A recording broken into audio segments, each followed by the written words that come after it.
Assalamualaikum warahmatullahi wabarakatuh. Salam sejahtera untuk siapapun rekan yang sedang menonton. Bersama saya Jasyafi Nusrofita Hasibuan. Kali ini pada sejarah Afrika, mari kita bahas perkembangan imperialisme, kolonialisme, dan eksplorasi bangsa Eropa di Afrika. Pertama, kita akan membahas kolonialisme dan imperialisme di Afrika. Nah, kolonialisme itu adalah penguasaan langsung suatu negara terhadap negara lain untuk kepentingan politik dan ekonomi. Contohnya Inggris yang menguasai Nigeria antara tahun 1900 hingga 1960. Tujuan kolonialisme itu bukan cuma menguasai, tapi juga mengeksploitasi, mengambil sumber daya alam dan tenaga kerja dari Afrika untuk kepentingan bangsa Eropa itu sendiri. Dampaknya, Afrika jadi terbelakang karena pendidikan kolonial yang diterapkan tidak berakar pada budaya mereka. Pendidikan itu bersifat sastra dan tidak berorientasi pada teknologi, sehingga tidak menumbuhkan pembangunan industri di Afrika. Selain itu, ekonomi mereka juga disartikulasi atau dipisahkan dari sistem ekonomi lokal, karena hanya difokuskan pada penyediaan bahan mentah untuk industri Eropa. Sementara itu, imperialisme memiliki arti yang lebih luas. Istilah ini berasal dari kata Latin imperium yang berarti kekuasaan memerintah. Kalau kolonialisme menekankan pada penguasaan wilayah, maka imperialisme mencakup pengaruh ekonomi, politik, dan budaya. Motif utama imperialisme modern bisa dirangkum dalam gerakan 3G, yaitu God, Glory, dan Gospel, yakni mencari kekayaan, kejayaan, dan menyebarkan agama.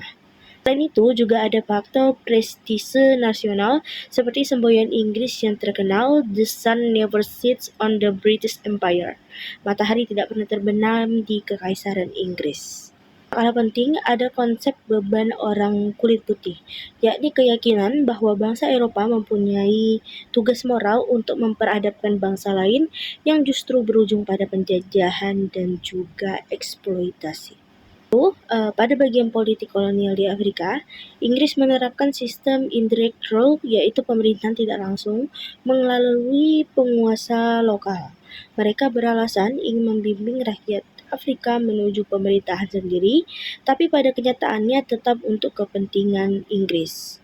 Inggris juga memperluas pendidikan dan membangun infrastruktur, tapi semua diarahkan agar sistem kolonial tetap berjalan. Contohnya, pendirian Hagia College di Java dan pengaturan ekonomi agar tanah-tanah subur jatuh ke tangan orang Eropa.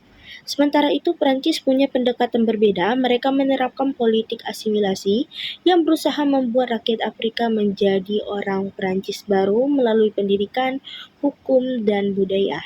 Selain itu, ada politik asosiasi, adu domba atau divide et impera, dan kristenisasi. Meski cara berbeda, tujuannya sama, yakni ingin menguasai Afrika. Lalu ada bagian konflik antar bangsa Eropa di Afrika. Karena banyak negara Eropa ingin memperluas kekuasaan, konflik pun tidak terhindarkan. Misalnya antara Inggris dan Jerman di Afrika Timur. Untuk meredakan ketegangan dibuatlah perjanjian Helgoland tahun 1890 yang menetapkan bagian wilayah. Inggris mendapat protektorat dari Zanzibar, sementara Jerman memperoleh Pulau Helgoland dan beberapa daerah lainnya di Afrika Barat Daya. Lalu pembahasan yang terakhir yakni eksplorasi Eropa di Afrika. Afrika dulu dikenal sebagai benua gelap karena masih banyak yang belum dijelajahi.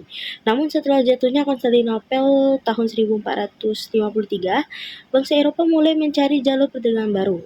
Perdagangan ini dipelopori oleh Portugis, disusul oleh tokoh lain yaitu Vasco da Gama, dan bangsa-bangsa lain seperti Inggris, Prancis, dan Jerman.